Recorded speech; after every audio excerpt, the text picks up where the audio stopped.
to show you how to create a QR code using Adobe InDesign. Now, mostly it's because you're already in Adobe InDesign, you need a QR code. There's no reason to go out and find one because it's already built into the software. And remember, if you're new to Adobe InDesign, make sure to sign up for my free course, Adobe InDesign 101. I will leave a link to that below, and let's get started.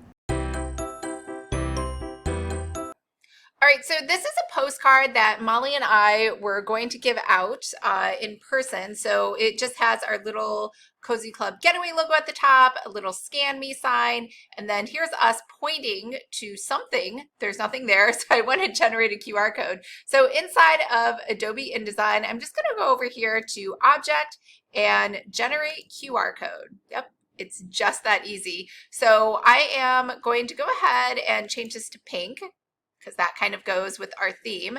And then for content, I'm going to make sure it goes to cozyclubgetaway.com. And I'm going to say okay, and it magically appears. So I'm going to go ahead and scan that QR, or drag and drop that QR code right over here.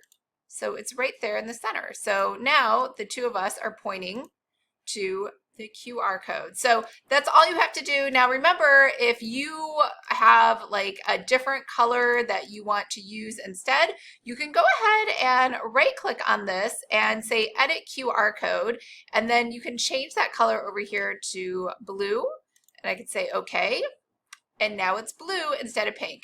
But since the ocean there is blue, I just wanted to make it pink to make it contrast a little better. So I'm going to go ahead, right click, edit QR code, and I'm going to change that right back to pink. Now, as you can see, you can change the URL to where it goes as well on the fly. So hopefully that was helpful.